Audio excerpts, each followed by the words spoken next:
सांगली लोकसभा मतदारसंघात आता तिहेरी लढत होणार हे जवळपास निश्चित आहे। सांगली लोकसभेत विशाल पाटील यांनी बंडखोरी केलेली आहे। आज त्यांनी अपक्ष अर्ज दाखल केलाय।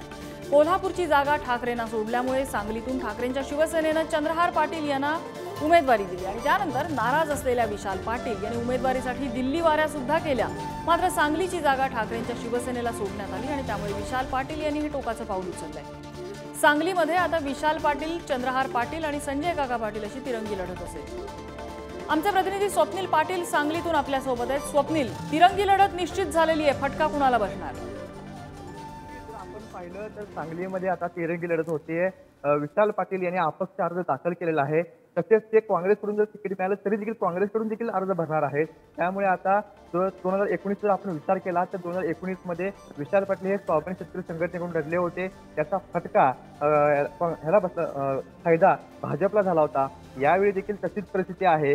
यावेळी देखील विशाल पाटील यांनी बंडखोरी केलेली आहे, त्यामुळे निश्चितच याचा फायदा भाजपला होईल असं तज्ज्ञांचं म्हणणं आहे। ठाकरेंच्या शिवसेनेकडून चंद्रहार पाटील हे लढतायत। सांगलीची जागा ही काँग्रेसला मिळावी यासाठी विश्वजित कदम, विक्रम सावंत यांनी अनेक वेळा दिल्लीवारी केली होती। आज देखील ते नागपूरमध्ये गेलेले आहेत आणि नागपूरमध्ये आज सायंकाळी बैठक पार पडते। या बैठकीमध्ये काय होते हे पाहणं उत्सुक असणार आहे। दरम्यान सांगलीमध्ये आज महाविकास आघाडीचा मेळावा पार पडतोय।